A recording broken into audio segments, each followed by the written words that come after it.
नमस्कार विद्यार्थी मित्रांनो, आपल्या श्री शिंदे क्लासेस या यूट्यूब चॅनलवर मी सर्वांचे सहर्ष स्वागत करू इच्छितो. तर आज आपण इयत्ता 12वी म्हणजे क्लास 12चा biology chapter 1 reproduction in lower and higher plants हे शिकणार आहोत.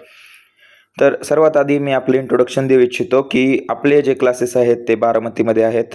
आपण 1ली ते 10वी सेमी मराठी गुरुकुल यांचे ऑफलाईन बॅचेस घेतो आणि यावेळेस पहिल्यांदाच यावर्षी आपण 11वी आणि 12वी याचे ऑनलाईन क्लास यूट्यूबवर फ्रीमध्ये सुरू केले आहे.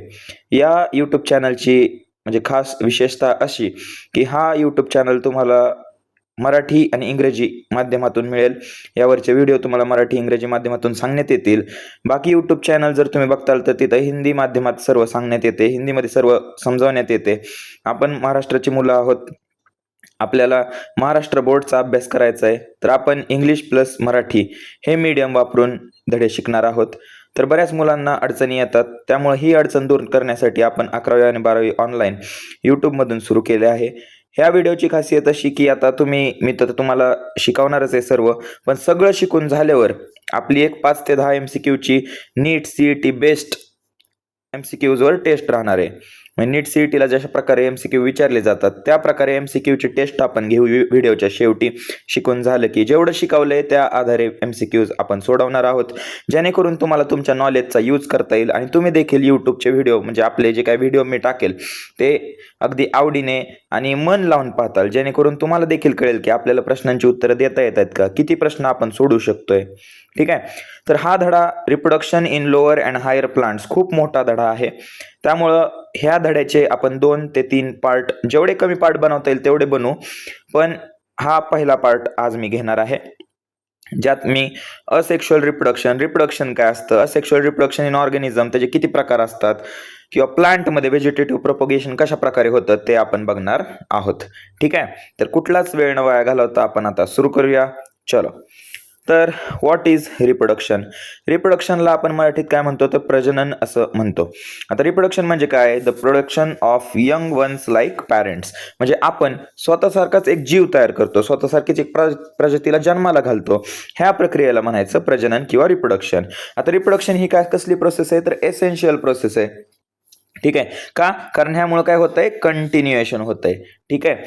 सगळ्या गोष्टी काय होत आहेत, कंटिन्यू. एका पिढीपासून दुसरी पिढी तयार होती, दुसऱ्या पिढीपासून तिसरी पिढी तयार होते, म्हणजे इथं लाईफची कंटिन्युइटी राहते. त्यामुळे ही एक एसेन्शियल प्रोसेस आहे. ठीक आहे. आणि प्रत्येक सजीवाची, प्रत्येक ऑर्गॅनिझमची एक स्वतःची पर्टिक्युलर मेथड असते रिप्रोडक्शनची. ठीक आहे. ते आपण बघणार आहोत. आता तुम्ही देखील 10वी 11वी 12वी 8वी 9वी पासूनच अगदीच शिकत आलेला आहात की प्रजननाच्या म्हणजेच रिप्रोडक्शनच्या 2 प्रकार असतात. लैंगिक असते, अलैंगिक म्हणजेच असेक्शुअल, सेक्शुअल असतात. त्यात सुद्धा असेक्शुअल युनिसेल्युलर ॲनिमल्समध्ये वेगळ्या प्रकारे होते, मल्टीसेल्युलर ॲनिमल्समध्ये वेगळ्या प्रकारे होते. आता खास प्लांट्स बद्दल बोलायचं गेलं तर प्लांट्समध्ये आपण जनरली सीड बद्दल बोलतो की सीड पासून एक प्लांट तयार होतं, पण विदाउट सीड वापरता सुद्धा एक वेगवेगळ्या पद्धती असतात जिथं आपण झाडांचे वेगवेगळे पार्ट्स वापरू शकतो, जसे रूट, स्टेम, लिव्स. ते वापरून त्यापासून एक नवीन झाड तयार करू शकतो. मग अशा बऱ्याच पद्धती आहेत. तर प्रत्येक सजीवाच्या किंवा प्रत्येक ऑर्गॅनिझमच्या has its own particular method of reproduction. प्रत्येकाची एक वेगळी पद्धत आहे प्रजनन करण्याची. तर ह्या पद्धती वगैरे आपण शिकणार आहे. आता फार महत्त्वाचं एवढंच की रिप्रोडक्शन म्हणजे काय तुम्हाला माहित पाहिजे की it is the process of production of young ones like parents and it is a essential process. आवश्यक, खूप म्हणजे महत्त्वाची प्रक्रिया आहे ही, कारण ह्यामुळे काय होते, आपले कंटिन्युएशन ऑफ स्पीसीज होतीये, कंटिन्युटी ऑफ लाईफ मेंटेन राहते आणि हिथं आपले कंटिन्युटी ऑफ रेस राहते. म्हणजे आपण आपली प्रजातीला वाढवतोय. ठीक आहे. आपल्या स्पेसीजला आपण वाढवतोय, आपली रेस कंटिन्यू राहते. ठीक आहे. आपली ब्लड लाईन कंटिन्यू राहते. मग ह्यालाच आपण म्हणतो रिप्रोडक्शन, ज्यात आपण आपल्यासारखेच सजीव तयार करतो, आपल्यासारखेच यंग वन्सला जन्म देतो. ठीक आहे. आता पुढं हे तर बेसिक झाले, हे तर आपण 9वी 10वी पासूनच शिकत आलोय, 11वीत पण शिकलोय आता, त्यामुळे त्यात काय वेळ वाया घालवण्यात पॉईंट नाही.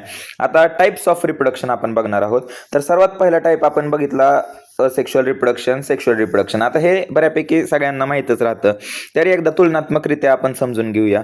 पहिल्यांदा असेक्शुअल रिप्रोडक्शन हे लोअर ऑर्गॅनिझम्समध्ये होतं, जे कमी विकसित प्राणी असतात, ज्यांचा आकार खूप छोटा असतो. ठीक आहे. आणि हे जे असतात, आता कम्पॅरेटिव्ह शिकूया. सेक्शुअल रिप्रोडक्शन हे हायर ऑर्गॅनिझम्समध्ये होतात, म्हणजे जे मोठे असतात शरीराने, ज्यांच्यामध्ये सेलचं स्ट्रक्चर प्रॉपरली डेव्हलप्ड असतं, जे आपल्याला सहज दिसतात, त्यांच्याकडे वेगवेगळे अवयव आहेत. प्रजनन त्या अवयवांच्या माध्यमातून ते करू शकतात, तर ते म्हणजे आपले हायर ऑर्गॅनिझम, त्यात आपण सुद्धा येतो. ठीक आहे. मग फर्स्ट पॉईंट एवढा लक्षात ठेवा की असेक्शुअल रिप्रोडक्शन अलैंगिक प्रजनन हे लोअर ऑर्गॅनिझम म्हणजेच कमी विकसित सजीवांमध्ये पाहायला मिळतं, आणि सेक्शुअल रिप्रोडक्शन हे जास्त विकसित जे हायर ऑर्गॅनिझम्स असतात त्यांच्यामध्ये पाहायला मिळतं. ओके. आता असेक्शुअल रिप्रोडक्शन मध्ये किती पॅरेंट भाग घेतात, तर सिंगल पॅरेंट इन्व्हॉल्ड असतो. ठीक आहे. आणि सेक्शुअल रिप्रोडक्शन मध्ये 2 पॅरेंट्स भाग घेतात. आता आपल्यामध्ये बघायला गेलं तर मेल असतो आणि फिमेल असते. मेल मधून हाफ ऑफ द क्रोमोझोम्स येतात, फिमेल मधून हाफ ऑफ द क्रोमोझोम्स येतात. ठीक आहे. आपल्यामध्ये क्रोमोझोमचा नंबर किती सांगताय, चलो आठवा. आपल्यामध्ये 46 क्रोमोझोम्स असतात. मग आपल्याला माहिती की 23 आपल्या आईकडनं येतात, 23 आपल्या वडिलांकडनं येतात, आणि अशा प्रकारे आपण तयार होतो. म्हणजे आपण तयार होण्यासाठी किती ऑर्गॅनिझम्सची गरज असते, 2, आणि दोन्ही कसे पाहिजेत, अपोजिट जेंडरचे पाहिजेत. इथे मी दिलंय बघा. पण हे जे प्रजनन असतं, इथं जो प्राणी असतो तोच स्वतः डिवाइड होतो, तो कट होत असेल, बड तयार करत असेल, वेगवेगळ्या पद्धती असतात, आणि त्याच्या मधूनच 2 जे सेल्स तयार होतात किंवा 2 पेशी तयार होतात, 2 नवीन प्रोजेनी तयार होते. ठीक आहे. म्हणजे इथं एकच प्राणी भाग घेतो आणि एकापासून 2 किंवा 2 पेक्षा जास्त पण तयार होऊ शकतात. ठीक आहे. आता इथे एकच प्राणी म्हणल्यावर क्रोमोझोम किंवा डीएनए किंवा जेनेटिक मटेरियल पण काय असणार आहे, सिंगलच राहणार आहे.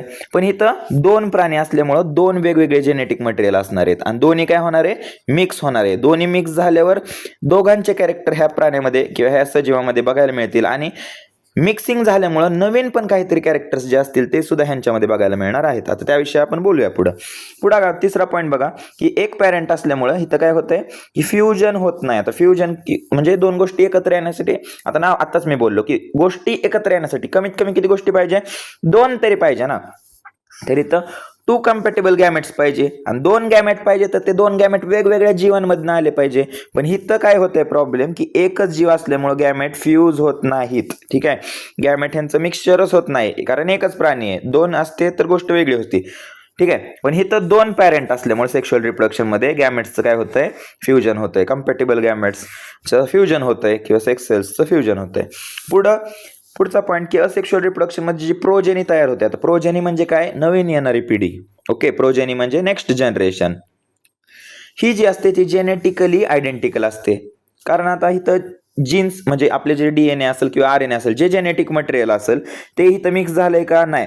जे इथं त्या आधीच्या पॅरेंटमध्ये होतं तेच त्यांच्या डॉटर्समध्ये पण काय झालेलं बघायला मिळेल, आपल्याला उतरलेलं बघायला मिळणार आहे. म्हणजे इथं डीएनए वगैरे मिक्स होतोय का, नाही. त्यामुळे हे जे दोन्ही जे प्रोजेनी असते ह्याची तयार झालेली, ठीक आहे, ती सेम टू सेम कुणासारखी असते, त्यांच्या पॅरेंट्स सारखी असते. पण इथं काय होतं सेक्शुअल रिप्रोडक्शन मध्ये की प्रोजेनी जी तयार झाली ती कशामुळे तयार झाली आहे, मिक्सिंग ऑफ जेनेटिक मटेरियल मुळे तयार झाली आहे ना. इथं 23 क्रोमोझोम्स दोन्ही मिक्स होऊन 46 क्रोमोझोम्स बनवतात. पण इथं कॅरेक्टर आई वडिलांचे दोनांचे मिक्स होतात, त्यामुळे आपले थोडे कॅरेक्टर आईसारखे असतात, थोडे कॅरेक्टर वडिलांसारखे असतात, आणि मिक्सिंग झाल्यामुळं नवीन सुद्धा काहीतरी कॅरेक्टर्स जन्माला येतात. ठीक आहे. नवीन कॅरेक्टर सुद्धा आपल्यामध्ये बघायला मिळतात. त्यामुळे इथं जी प्रोजेनी तयार होते ती मिक्सिंग ऑफ जेनेटिक मटेरियलमुळे तयार होते, ऑफ बोथ द पॅरेंट्स. दोन्ही पॅरेंट्सचे जेनेटिक मटेरियल डीएनए मिक्स होतात आणि त्यापासून आपण तयार होतो. आता इथं बघा की ही जो प्रोजेनी जन्माला येते, जी प्रोजेनी जन्माला येते ती एक्झॅक्ट कॉपी ऑफ पॅरेंट असते. म्हणजे हुबेहूब ती तिच्या पॅरेंट सारखी दिसत असते. का म्हणजे दिसत असते त्यालाच आपण इंग्लिशमध्ये काय म्हणतो, बाहेरून सेम टू सेम दिसते. म्हणजे पॅरेंट आणि त्याची प्रोजेनी अशी शेजारी ठेवली तर आपल्याला फरक नाही कळता येणार की नक्की ह्यातला पॅरेंट कुठला आहे आणि प्रोजेनी कुठली. दिसताना दोघं एकदम सेम टू सेम दिसतात, colour same, structure same, genetic material सुद्धा सेम. त्यामुळे हे मॉर्फोलॉजिकली कसे असतात, आयडेंटिकल असतात. आणि हे पण का बघायला मिळतं, कारण इथं आपला डीएनए किंवा आरएनए किंवा जेनेटिक मटेरियल मिक्स होत नाही. ठीक आहे. हे लक्षात ठेवा. आणि हे जे असतात ते मॉर्फोलॉजिकली, ठीक आहे, मॉर्फोलॉजिकली आणि जेनेटिकली सेम असल्यामुळे ह्यांनाच आपण काय म्हणतो, क्लोन्स असं म्हणतो. ठीक आहे. लक्षात ठेवा विद्यार्थी मित्रांनो, आपल्याला शेवट एमसीक्यू सोडवायचे आहेत. मग त्यात मी असेच एमसीक्यू सोडवताना छोटे छोटे जे पॉईंट असतात ते महत्वाचे त्याच्या बेसिसवर एमसीक्यू तयार केले. ठीक आहे. त्यामुळे लक्ष द्या. मग असेक्शुअल रिप्रोडक्शन मध्येच काय तयार होतात, आपले क्लोन्स तयार होतात. क्लोन्स सेक्शुअल रिप्रोडक्शन मध्ये तयार होत नाही. क्लोन्स म्हणजे काय, अशी प्रोजेनी जी मॉर्फोलॉजिकली आणि जेनेटिकली पॅरेंट्स सारखी असते, एक्झॅक्ट कॉपी ऑफ पॅरेंट्स असते, मॉर्फोलॉजिकली आणि जेनेटिकली.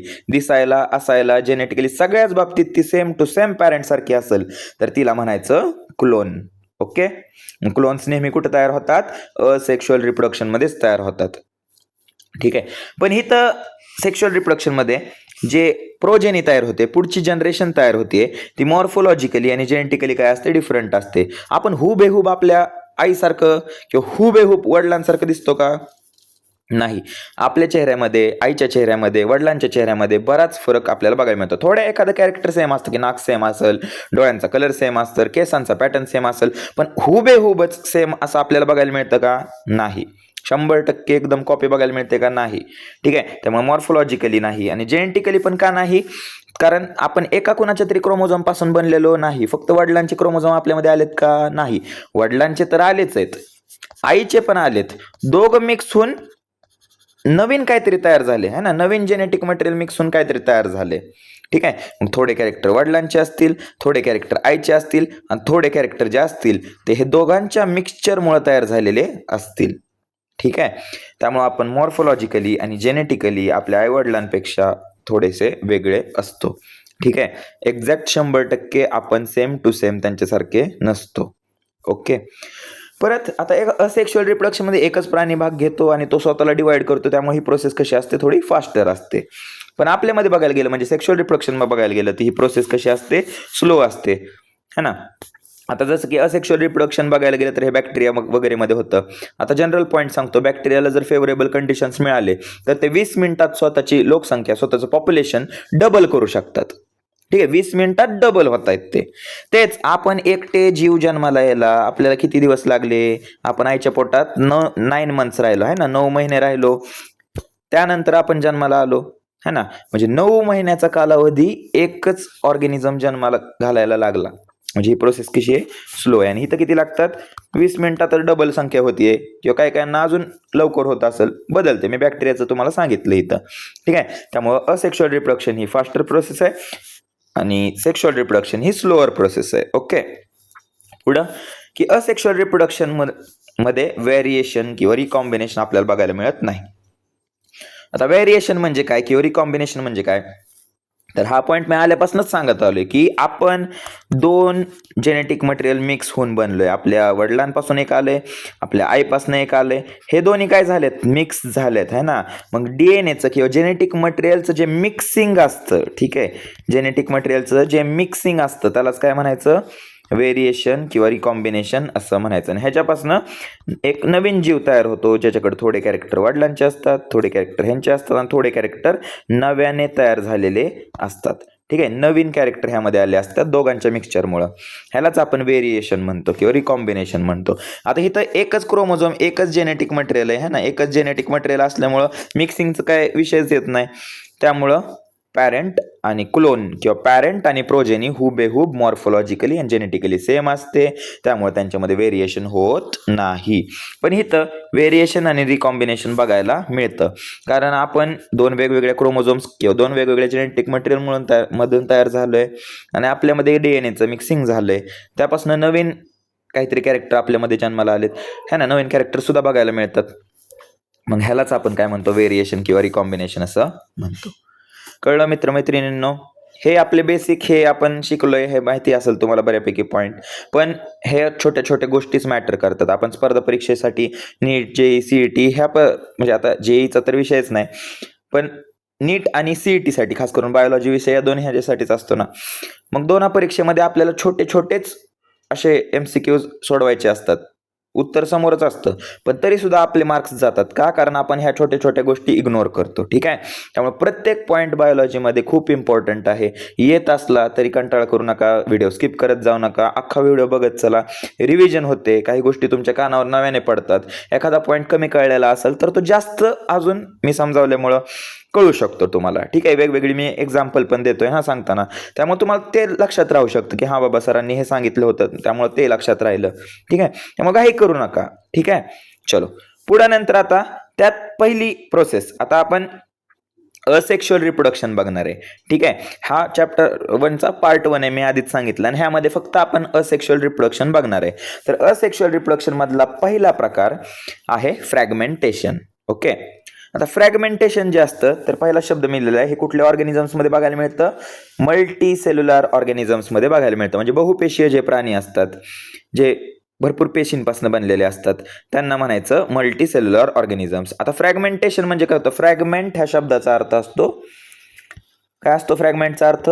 तुकडे. ओके, छोटे छोटे तुकडे किंवा small pieces. Okay, small pieces, छोटे तुकडे किंवा स्मॉल पीसेस. ओके, म्हणजे जो प्राणी आहे तो बघा सुरुवातीला असा असतो फुल साईजमध्ये, तो काय करतो? स्वतःचे असे फ्रॅगमेंट्स करतो. फ्रॅगमेंट म्हणजे स्वतःच्या शरीराचे तुकडे करतो. आणि तुकडे झाल्यानंतर एकापासून किती तयार झालेत? 2 तयार झालेत. आता ह्याला असेक्शुअल का म्हणायचं? कारण हा एकच प्राणी आहे, हाच स्वतःला ब्रेक करतोय 2 वेगवेगळ्या पार्ट्समध्ये, है ना. आणि त्यामुळे हे आपली प्रोजेनी तयार होते, हे आपले डॉटर सेल्स तयार होत आहेत. आता इथं दोघांचा क्रोमोझोम बघा, हे दिसताना सेम त्यांच्या पॅरेंटसारखं दिसतंय, हा पण दिसताना सेम पॅरेंटसारखं दिसतोय. का सेम दिसतोय? कारण ह्याला आपण काय म्हणणार आहे आता सांगा मित्रांनो? क्लोन्स असं म्हणायचं. ह्यांना काय म्हणायचं? क्लोन्स. कारण हे मॉर्फोलॉजिकली आणि जेनेटिकली सेम टू सेम त्यांच्या कुणासारखे? पॅरेंट सारखे आहेत. ओके, मग आता ह्यामध्ये तर कोणाला काही शंका नसेल, क्लोन म्हणजे काय असतं? दिसायला हुबेहूब ह्या चित्रात तुम्हाला स्पष्ट दिसते. ठीक आहे, आता पुढे जाऊया आपण. तर हे मल्टीसेल्युलर ऑर्गॅनिझम मधली मेथड आहे, लक्षात ठेवा. फ्रॅगमेंटेशन मल्टीसेल्युलर ऑर्गॅनिझम्स मध्ये होतं. फ्रॅगमेंटचा अर्थ असतो तुकडे किंवा स्मॉल पीसेस. आता हे का होतं फ्रॅगमेंटेशन? कुठल्या कंडिशनमुळे होतं ते पण आपण बघूया. सगळ्यात पहिल्यांदा हे एक्झाम्पल लक्षात ठेवा. फ्रॅगमेंटेशनचं एक्झाम्पल आहे स्पायरोगायरा. ही तर organism break into small fragments due to one or more किंवा वन ऑर अदर रिझन्स. वेगवेगळी कारणं असतात, त्या कारणाने ते फ्रॅगमेंटेशन होऊ शकतं. पहिलं रिझन आहे ॲक्सिडेंटल कट्स पडू शकतात, है ना. ॲक्सिडेंटली आपला जीव कट होऊ शकतो, त्यापासून 2 जीव तयार होऊ शकतात. पुढं आता इथं फ्रॅगमेंट्स जे असतात, जे नवीन तुकडे झालेले असतात, ते काय करतात? न्यू इंडिव्हिज्युअलमध्ये ग्रो करतात. ठीक आहे, नवीन त्यांच्यापासून जीव तयार होतात, ते स्वतंत्र जगायला लागतात. ठीक आहे, आता कंडिशन काय? दुसरी कंडिशन मी सांगितलं काय? आता plenty of water and nutrients available to spirogyra. आता स्पायरोगायरा कधी फ्रॅगमेंट करतं, कधी स्वतःचे तुकडे तयार करतं? तर जेव्हा plenty of water and nutrients आहे, म्हणजे भरपूर अन्न पाण्याचा साठा ज्यावेळेस उपस्थित असेल अवेलेबल असेल, त्यावेळेस काय करणार स्पायरोगायरा? विचार करणार, एकटं खाण्यापेक्षा आपण डिवाइड होऊ, आपली संख्या वाढू आणि मग सगळ्यांनाच प्रॉपर वॉटर आणि फूड वगैरे मिळेल, त्यामुळे सगळ्यांची ग्रोथ प्रॉपर होईल. त्यामुळे हे स्वतःला ब्रेक करतं. स्वतःला ब्रेक केलं की मग फ्रॅगमेंट्स तयार होतात आणि ते फ्रॅगमेंट्स फूड आणि वॉटर कन्झ्युम करतात आणि हेल्दी राहतात आणि परत ते मल्टिप्लिकेशनसाठी किंवा रिप्रोडक्शनसाठी तयार असतात. ठीक आहे, मग अशा प्रकारे ही कंडिशन लक्षात ठेवा की जेव्हा plenty of food and water असते, हे आपण म्हणजे 10वीत शिकलोय. ठीक आहे, कंडिशन हे आपल्याला एक सेपरेट चॅप्टर होता रिप्रोडक्शनचा, त्यामध्ये आपण शिकलोय की अन्न पाण्याचा भरपूर साठा असेल तेव्हा स्पायरोगायरा फ्रॅगमेंटेशन करतं आणि फ्रॅगमेंट्स किंवा फिलामेंट्समध्ये ते ब्रेक होतं आणि ते grow up very fast grow करतं.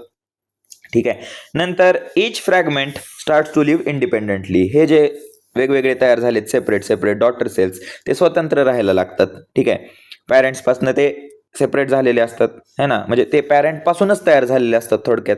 त्यामुळे ते स्वतंत्र आपापलं जगायला लागतात, अन्न पाणी घेतात, साईजमध्ये मोठे होतात.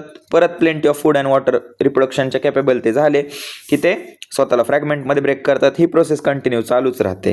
ठीक आहे, आणि फास्ट प्रोसेस आहे कारण ही असेक्शुअल मेथड आहे. ओके, मग फ्रॅगमेंटेशन सगळ्यांना कळलं असेल. फ्रॅगमेंटेशनचं एक्झाम्पल लक्षात ठेवा, स्पायरोगायरा हे मल्टीसेल्युलर ऑर्गॅनिझम्समध्ये होतं. इथं organism plenty of water and food असेल तेव्हा स्वतःला स्मॉल फ्रॅगमेंट्समध्ये डिवाइड करतो. ठीक आहे, ही कंडिशन लक्षात ठेवा आणि फ्रॅगमेंट जे असतात ते इंडिपेंडेंटली जगायला लागतात. ओके, चलो पुढचं असेक्शुअल रिप्रोडक्शनचं टाईप आहे बडिंग. आता बडिंग जे असतं ते युनिसेल्युलर ऑर्गॅनिझम्समध्ये पण होतं आणि मल्टीसेल्युलर ऑर्गॅनिझम्समध्ये सुद्धा होतं. ठीक आहे, आता बडिंग म्हणजे नक्की काय प्रकार असतो तो आधी समजून घेऊया.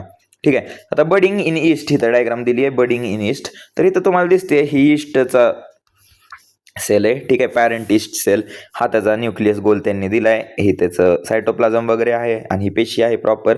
तर ह्याच बॉडी वॉलवर ठीक आहे एक छोटीशी आउटग्रोथ डेव्हलप आहे. आउटग्रोथ म्हणजे एक वाढ, असं स्वलन पार्ट जन्माला येतो. ठीक आहे, एक भाग जन्माला येतो, त्याला आपण काय म्हणतो? बड असं म्हणतो. ठीक आहे, हाच बड आता जेव्हा डेव्हलप होत असतो तेव्हा इथे तुम्हाला दिसते न्यूक्लियस इलॉंगेट झाले आणि ते आता डिवाइड होणार आहे. ठीक आहे, ह्या पुढच्या डायग्राम मध्ये बघत असाल की न्यूक्लियस 2 पार्ट्समध्ये डिवाइड झाले आणि बडकडे एक न्यूक्लियस गेले, पॅरेंटकडे एक न्यूक्लियस राहिले. आता हळूहळू हे बड काय होतं? वाढत जातं. सायमल्टेनियसली सायटोप्लाझमचं सुद्धा डिव्हिजन होतंय. न्यूक्लियसचं डिव्हिजन झालं की सायटोप्लाझमचं डिव्हिजन होतं आणि नंतर बॉडी वॉल तयार होते. ठीक आहे, इथं वॉल तयार झालेले दिसतात.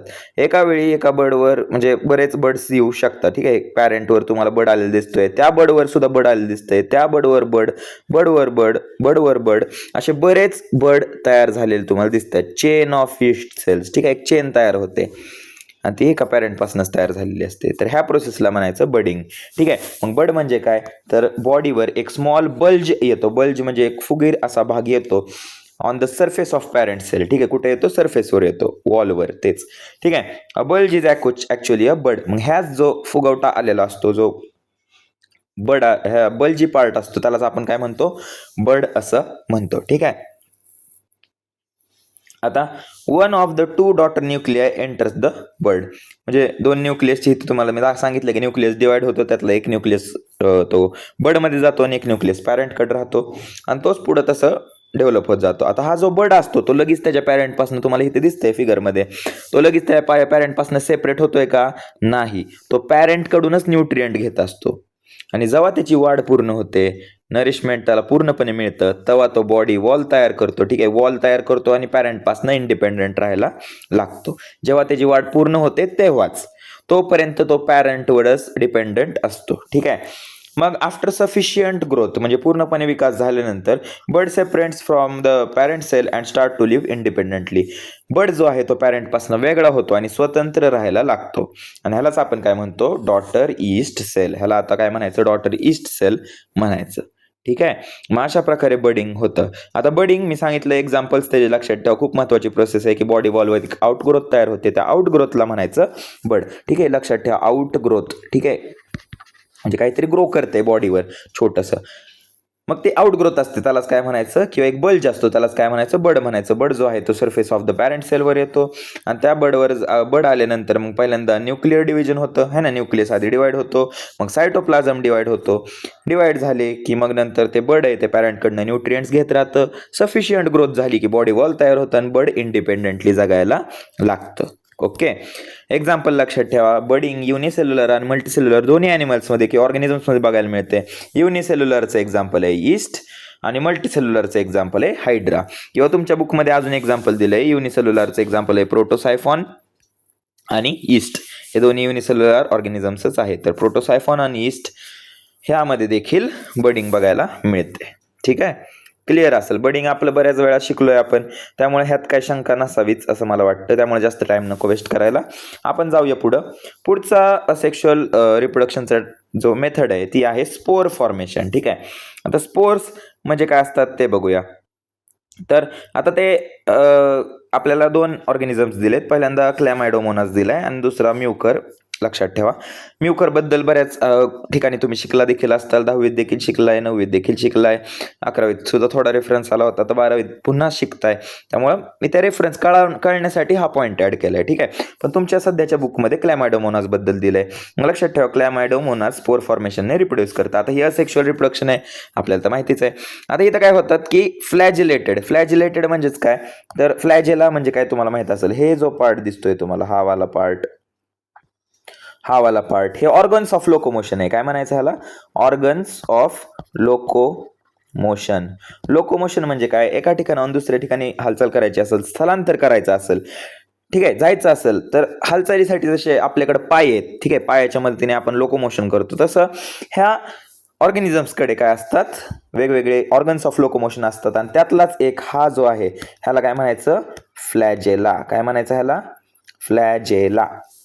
इथे दिले फ्लॅजेला. आता हे फ्लॅजेला कुणाला असतात, तर झू स्पोर्सला असतात. आता हे क्लॅमायडोमोनास काय तयार करतात, झू स्पोर्स. आता स्पोर्स म्हणजे काय, तुम्हाला हे दिसतंय छोटे छोटे असे दाण्यासारखे स्ट्रक्चर तयार झालेले दिसतात, है ना, हे असतात स्पोर्स. आता हे म्युकरचं आहे बरं का, पण इथं तुम्हाला स्पोर्स तर दिसत आहेत ना, ठीक आहे, मग हे पण स्पोर्स दिसत आहेत बघा तुम्हाला, तर हे स्पोर्स असतात. झू का म्हणायचं ह्याला, ठीक आहे, झूक म्हणजे काय, झूचा अर्थ असतो मोटाईल स्पोर्स. ठीक आहे, मोटाईल स्पोर्स. मोटाईल म्हणजे काय, जे एका ठिकाणाहून दुसऱ्या ठिकाणी जाऊ शकतात, हालचाल करू शकतात. झू म्हणजे आता ॲनिमल्स बद्दल बोलतो ना आपण. ॲनिमल्स कसे असतात, एका ठिकाणी स्थिर नसतात, इकडून तिकडं जात राहतात. त्यामुळे आपण ह्यांना झू स्पोर्स म्हणतो. आणि त्यामुळे ते कसे असतात, मोटाईल असतात. मोटाईल म्हणजे हालचाल करू शकतात. ठीक आहे. मग लक्षात ठेवा, क्लॅमायडोमोनास काय तयार करतंय, असेक्शुअल रिप्रोडक्शननी स्पोर्स तयार करते. कुठले स्पोर्स, झू स्पोर्स. ते झू स्पोर्स कसे आहेत, फ्लॅजिलेटेड आहेत आणि मोटाईल आहेत. ठीक आहे. आता ही डायग्राम तुम्ही बघत असताल की एक पहिल्यांदा मी रफ करतो थोडंसं. ठीक आहे. एक पहिल्यांदा तुम्हाला क्लॅमायडोमोनास दिसत असेल, तर तोच काय करतोय, स्वतःला असेक्शुअल रिप्रोडक्शनमध्ये असेक्शुअल मेथडने स्वतःला डिवाइड करतोय. एकाचे 4 होत आहेत. त्या चारहींना मग डेव्हलपमेंट स्टेजमध्येच फ्लॅजेलाची ग्रोथ तुम्हाला इथं बघायला मिळते. आणि जेव्हा त्यांची ग्रोथ पूर्ण होते तेव्हा ते बस्ट आउट होतात सेलमधनं. बस्ट आउट झाले की एकापासून 4 तयार झालेले मिळतात. ते स्वतंत्र राहायला लागतात. ठीक आहे. प्रत्येक ठिकाणी बघा की प्राणी मोठा झाला की ऑर्गॅनिझम मोठा झाला की तो इंडिपेंडंट राहायला लागतोय. ठीक ना. त्यामुळे लक्षात ठेवा की क्लॅमायडोमोनास फ्लॅजिलेटेड मोटाईल झूस्पोर्स तयार करतो. कुठली मेथड आहे ती, स्पोर फॉर्मेशनची मेथड आहे. आणि ते जे स्पोर्स असतात ते इंडिपेंडेंटली ग्रो करतात आणि न्यू इंडिव्हिज्युअल्स म्हणजे तयार झालेले असतात ते इंडिपेंडेंटली राहायला लागतात आपले. आता सेकंड डायग्राम मध्ये तुम्हाला दिसत असेल म्युकर, जेणेकरून तुम्हाला जास्त कळेल म्हणून ही डायग्राम टाकली आहे मी. आता म्युकर हे एक फंगाय आहे. त्याची फिलामेंटस बॉडी असते, ट्यूब लाईक अशी बॉडी असते त्याची. They have sporangia. आता हे जे गोल स्ट्रक्चर दिसतंय तुम्हाला ते स्पोरांजिया असतात. आणि स्पोरांजियाच्या आतमध्ये आपले हे असे छोटे छोटे स्पोर्स तयार होताना तुम्हाला दिसत आहेत. मग स्पोर्स जेव्हा तयार होतात तेव्हा ते स्पोरांजिया बर्स्ट होतो आणि हे स्पोर्स रिलीज होतात. स्पोर्स नव्या ठिकाणी जातात, ओलसर मातीत डार्क वॉर्म प्लेसमध्ये ते जातात आणि नवीन कॉलनी तयार करतात. त्याच प्रकारे हे असतात क्लॅमायडोमोनास. ठीक आहे. फक्त तुम्ही क्लॅमायडोमोनासचे स्पोर्स कसे आहेत तेवढे लक्षात ठेवा. कुठले स्पोर्स आहेत, चला सांगा कुठले स्पोर्स आहेत, हे लपवतो मी. सांगा कुठले स्पोर्स आहेत, मोटाईल आहे का नॉन मोटाईल आहेत, तर मोटाईल आहेत. मोटाईल आहेत त्यामुळे त्यांना कुठले स्पोर्स म्हणायचं, झू स्पोर्स. आणि मोटिलिटीसाठी ह्यांच्याकडे कुठलं ऑर्गन ऑफ लोकोमोशन आहे, तर फ्लॅजिल आहे. त्यामुळे फ्लॅजिलेटेड मोटाईल झू स्पोर्स असे असतात. ठीक आहे. मग स्पोर फॉर्मेशनचं एक्झाम्पल कळलं, क्लॅमायडोमोनास. चलो पुढची मेथड आहे अदर मेथड्स. आता हे इतर पद्धती दिल्या आहेत. ठीक आहे. मेन पद्धती तर आपण शिकलो, स्पोर फॉर्मेशन शिकलो, बडिंग शिकलो आणि फ्रॅगमेंटेशन शिकलो. पण इतर पद्धती पण आपल्याला दिलेल्या आहेत. त्यामुळे त्यांचे ठळक एक्झाम्पल, डायरेक्ट एक्झाम्पल दिलेत आणि पद्धत दिली. त्यामुळे आपल्याला त्याविषयी पण माहिती पाहिजे. ठीक आहे. त्याविषयी आपल्याला माहिती असण्यासाठी मी एक्झाम्पल वगैरे लिहिलेत. तुम्ही लक्ष द्या, चित्र पण लावलेत. मी थोडं एक्सप्लेन करण्याचा प्रयत्न करेल, कारण तुमच्या पुस्तकामध्ये ह्याच्याबद्दल डिटेल माहिती दिलेली नाही आहे. हे तुम्ही पुढे गेल्यावर शिकताल. जर तुम्ही पुढं जाऊन बॉटनी वगैरे चूज केला तर हे डिटेलमध्ये तुम्हाला शिकायला मिळेल. पण आत्ता पण थोडीशी माहिती आपल्याला असली पाहिजे. त्यासाठी मी चित्र वगैरे लावली आहेत. थोडाफार प्रयत्न मी करेल सांगण्याचा, जेणेकरून तुम्हाला गोष्टी लक्षात राहतील. ठीक आहे. आता अदर मेथड्समध्ये पहिली मेथड येते बायनरी फिशन. आता बायनरी फिशन काय आपल्यासाठी नवीन नाहीये. बायनरी फिशनचं बेस्ट एक्झाम्पल तुमच्या समोर आहे. ते काय आहे, अमिबा है ना. एक पॅरेंट सेल तुम्हाला दिसतोय. पॅरेंट सेल काय करतोय, पहिल्यांदा न्यूक्लियसचं डिव्हिजन होतंय. न्यूक्लियसच्या डिव्हिजनला काय म्हणतात, कुठलं कायनेसिस सांगा, सायटोकायनेसिस का कॅरिओकायनेसिस? आठवा. कॅरिओकायनेसिस. ठीक आहे. कॅरिओ म्हणजे असतं न्यूक्लियस. मग न्यूक्लियस पहिल्यांदा डिवाइड होतं. तिसऱ्यांदा तुम्हाला दिसतंय की काय डिवाइड होतंय, आपलं सायटोप्लाझम डिवाइड होतं है ना. आणि सायटोप्लाझम एकदाचं डिवाइड झालं की 2 आपल्याला डॉटर सेल्स तयार झालेले दिसतात. ह्याला म्हणायचं बायनरी फिशन. फिशनचा अर्थ काय असतो, डिव्हिजन. आणि बाय म्हणजे असतं 2. म्हणजे एक पॅरेंट सेल इक्वली डिवाइड होतं 2 समान डॉटर सेल्समध्ये. ह्याला म्हणायचं बायनरी फिशन. बायनरी फिशनचं एक्झाम्पल लक्षात ठेवा, क्लोरेला, डायटम्स आणि क्लॅमायडोमोनास. आता क्लॅमायडोमोनासच्या तुम्ही 2 पद्धती शिकलात. ठीक आहे. मगाशी शिकलो ती स्पोर फॉर्मेशनवाली आणि आता जी शिकताय ती बायनरी फिशनवाली. म्हणजे एक प्राणी वेगवेगळ्या पद्धतीने रिप्रोडक्शन करू शकतो. प्राणी किंवा ऑर्गॅनिझम एकच आहे, क्लॅमायडोमोनासच आहे.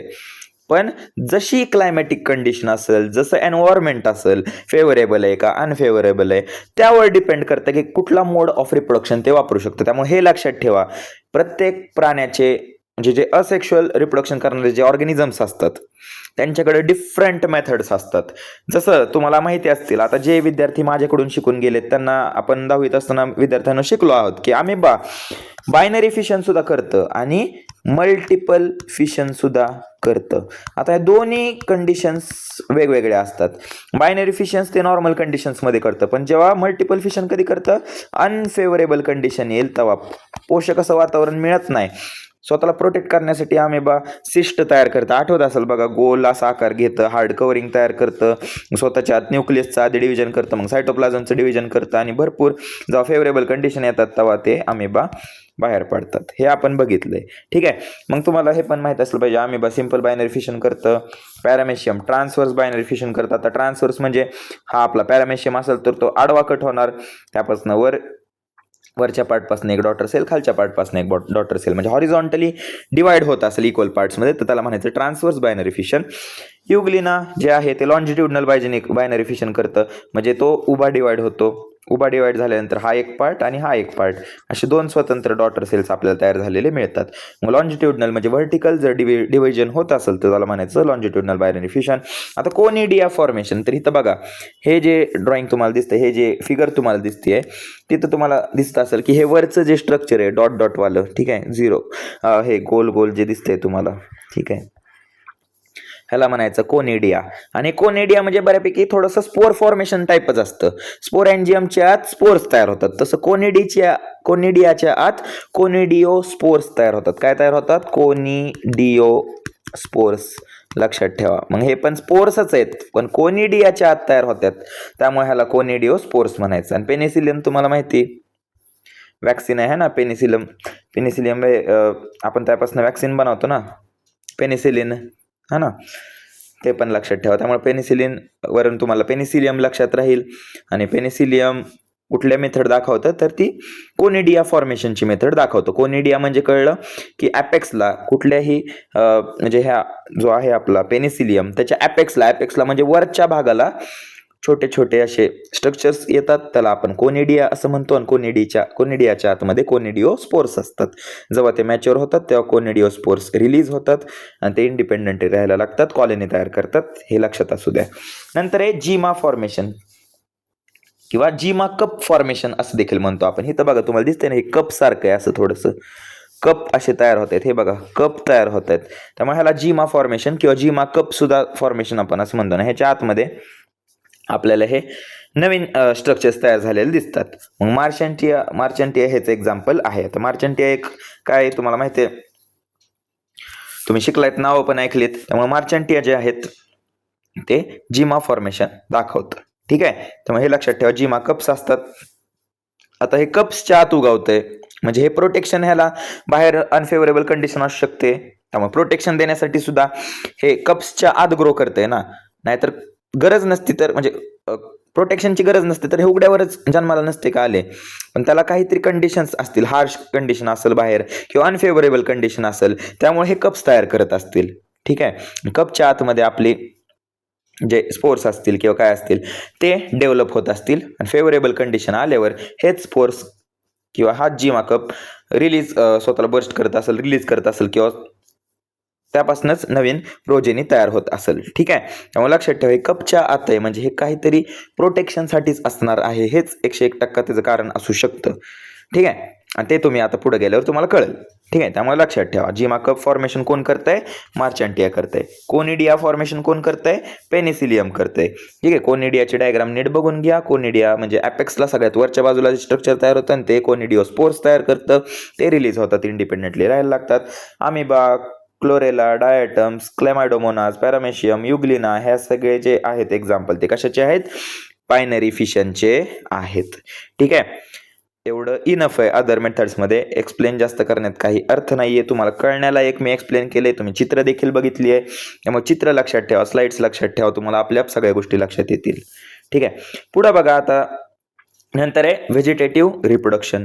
व्हेजिटेटिव्ह रिप्रोडक्शन म्हणजेच काय, तर व्हेजिटेटिव्ह पार्ट्सचा उपयोग करून. आता झाडाचे व्हेजिटेटिव्ह पार्ट्स कुठले असतात, तर सर्वात पहिल्यांदा लक्षात ठेवा, रूट्स, नंतर लिव्ज, नंतर स्टेम, नंतर बड किंवा त्यालाच आपण आय असं म्हणतो.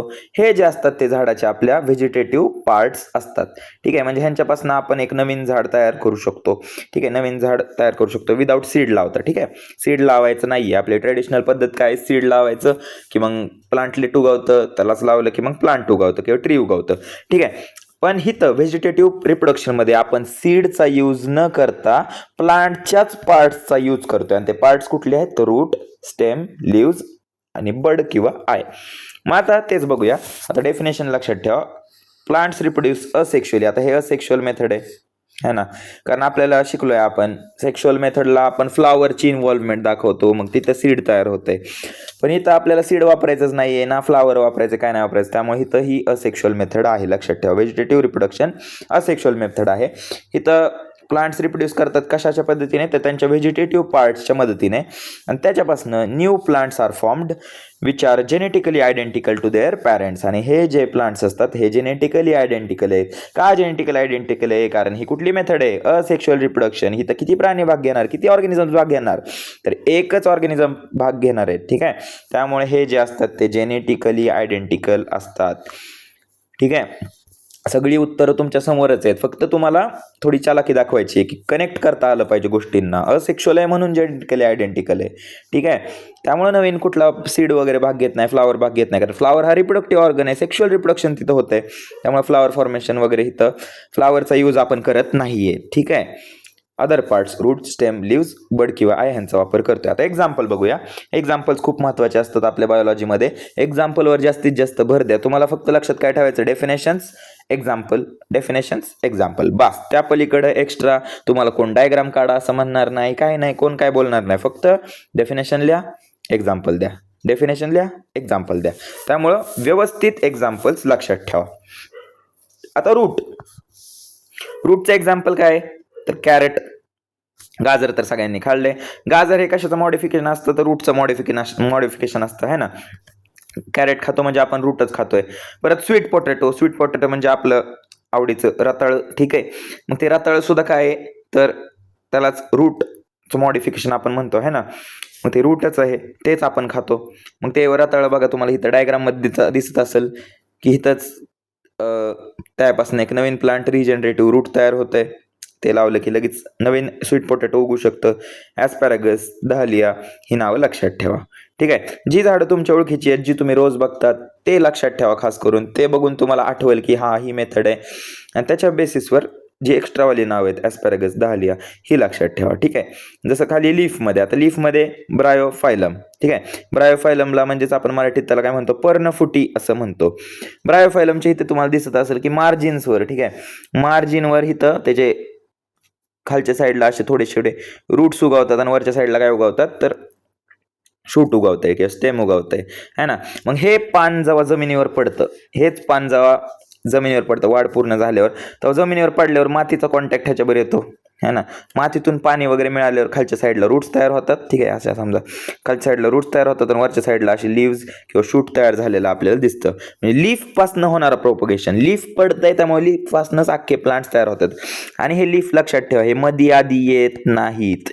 हे लीव्स कुठे येतात, मार्जिनवरच येतात. ठीक आहे, इथं पण बघा डायग्राम मध्ये त्यांनी दिलंय व्यवस्थित, हे मार्जिनवर आले. सो मध्ये वगैरे कुठं आलेलं दिसतंय का, नाही. त्यामुळे लक्षात ठेवा, लीफ मधून होणारं प्रोपगेशनचं एक्झाम्पल आहे ब्रायोफायलम.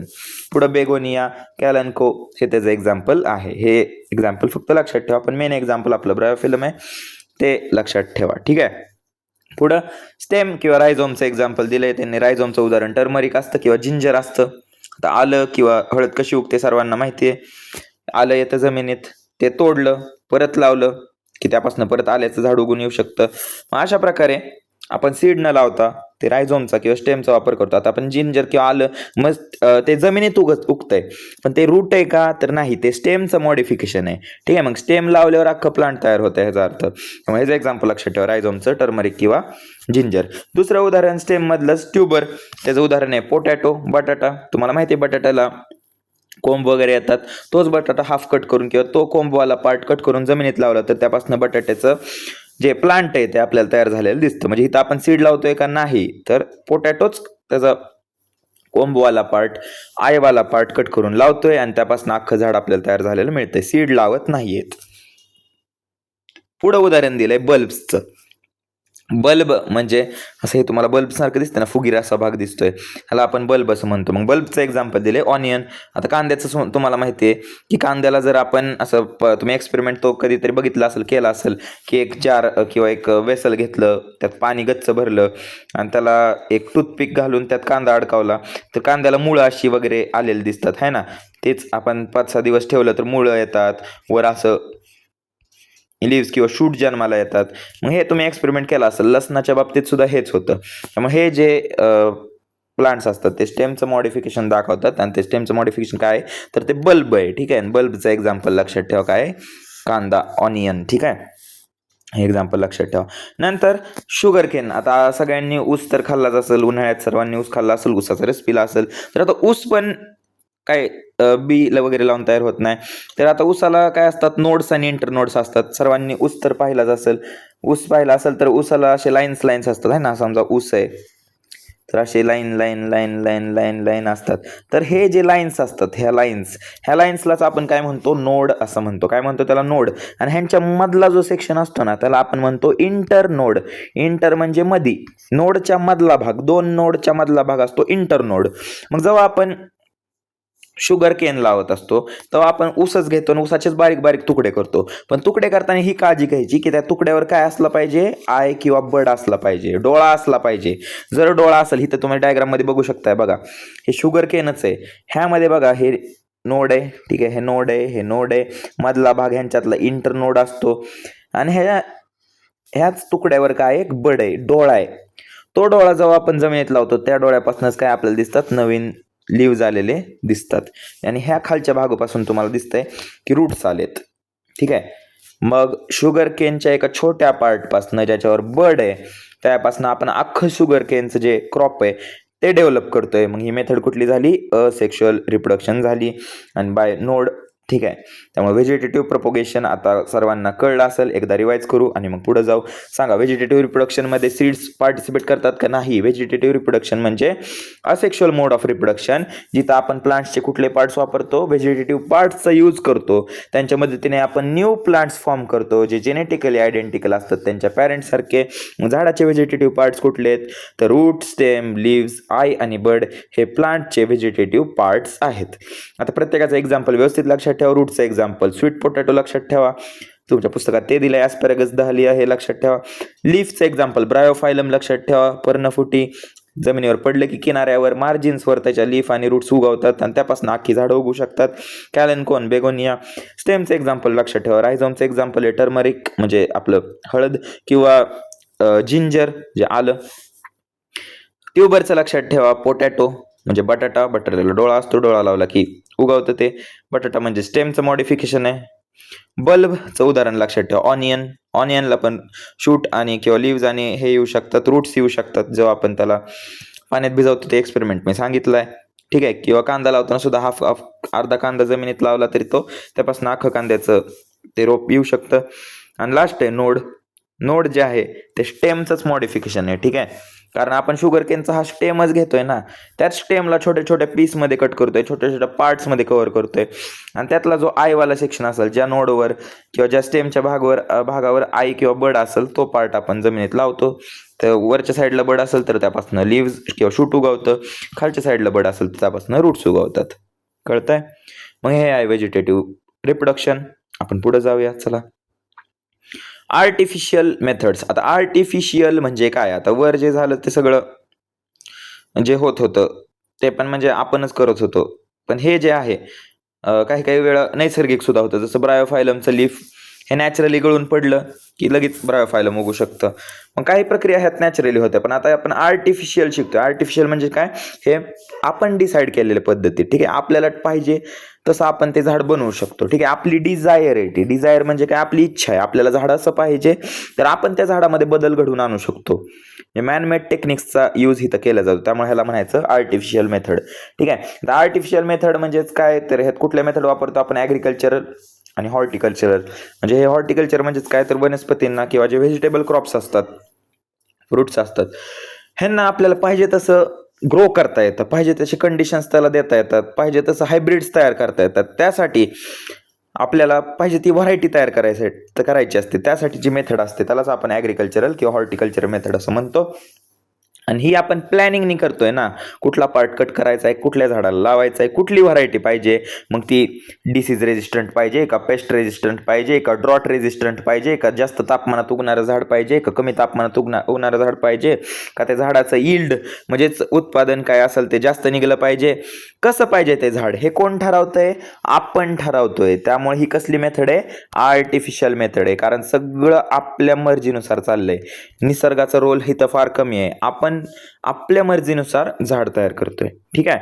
मग फर्स्ट लाईन लक्षात ठेवा, it is use to propagate desired variety according to the human requirements. आपली जशी गरज आहे त्यानुसार आपण डिझायर्ड व्हरायटीज ग्रो करतो. ठीक आहे. एक्झाम्पल कळले ना सर्वांना. ते ड्रॉट रेजिस्टन्स असेल म्हणजे दुष्काळात उगवणारे, दुष्काळाला विरोध करणारं झाड, ते झाड दुष्काळाच्या ठिकाणी लावलं तरी त्याला पाण्याची गरज नाही, काय नाही लागणार. ते दुष्काळ कसलाही दुष्काळ येऊ द्या तरी ते उगवणार. ह्याला म्हणायचं ड्रॉट रेजिस्टंट प्लांट. किंवा पेस्ट रेजिस्टंट. पेस्ट म्हणजे ह्याच्यावर कीटकांचा अटॅक जरी झाला तरी ते कीटक मरून पडतील, पण ह्या झाडाला काय होणार नाही. किंवा डिसीज रेजिस्टंट प्लांट, की एखादा रोग एखाद्या झाडाला होत असेल तर आपण त्याचा क्रॉस केला एका नवीन झाडावर ज्याला ते रोग होत नाही, तर जे नवीन प्रोजेनी तयार होणार, नवीन जे झाड तयार होईल त्यांच्या रिझल्ट हायब्रिडमुळं ते कसं असणार आहे, तर ते जास्त उत्पादन पण देईल आणि डिसीज रेजिस्टंट पण असणार. रोग जरी आला तरी त्या झाडावर त्याचा काय परिणाम होणार नाही. मग ह्या व्हरायटीजलाच म्हणायचं डिझायर्ड व्हरायटी. आपल्याला पाहिजे तशी व्हरायटी. ठीक आहे. मग उत्पादन जास्त निघावं अशी व्हरायटी असू शकते, उंच झाड असावं अशी व्हरायटी असू शकते, छोटंसं झाड असावं अशी व्हरायटी असू शकते, है ना. मग ह्यात बरेच पाहिजे तशी व्हरायटी आपण तयार करू शकतो. आता त्यातली मेथड पहिली आहे कटिंग. ठीक आहे. आता कटिंग नावातच आहे म्हणजे काहीतरी कापायचंय, है ना, काहीतरी कट करायचंय. तर आता इथं आपल्याला 2 झाडांची गरज असते. सर्वात पहिल्यांदा आपण small piece of any vegetative part of plant having 1 or more bud is used for propagation. म्हणजे इथं आपण काय करतोय, तर ते एकच झाड घेतोय, सॉरी ही एकच झाड लागतं इथं कटिंगमध्ये. ठीक आहे. कटिंगमध्ये आपण ते एकच झाड घेतोय आणि त्या झाडाचेच पार्ट काय करतोय, कट करतोय. पण ते पार्ट कुठले पाहिजे, व्हेजिटेटिव्ह पार्ट. मग सांगा चला मित्रांनो, व्हेजिटेटिव्ह पार्ट कुठले कुठले होते आपले, रूट, स्टेम, लीफ, आय किंवा बड. ठीक आहे. मग व्हेजिटेटिव्ह पार्ट घ्यायचे, पण कुठले व्हेजिटेटिव्ह पार्ट घ्यायचे, त्याच्यावर काय पाहिजे, 1 or more बर्ड्स पाहिजे. कारण तुम्हाला मी सांगितलंय बर्ड्सच असं पार्ट आहे झाडाचं की ज्यातून रूट आणि स्टेम तयार व्हायची शक्ती त्या बर्ड्स मध्येच असते, है ना. ती कॅपॅसिटी फक्त बर्ड्स मध्येच असते. त्यामुळं व्हेजिटेटिव्ह पार्ट घ्यायचे, पण कसले घ्यायचे, ज्याच्यावर 1 or more बर्ड्स आहेत. ठीक आहे. The small piece of any vegetative parts of a plant having 1 or more buds is used for propagation. ठीक आहे. मग असा व्हेजिटेटिव्ह पार्ट घ्या ज्याच्यावर 1 किंवा जास्त बर्ड्स आहेत. ठीक आहे. घेतलं की मग आता त्यात पहिली मेथड आहे ते स्टेम कटिंग.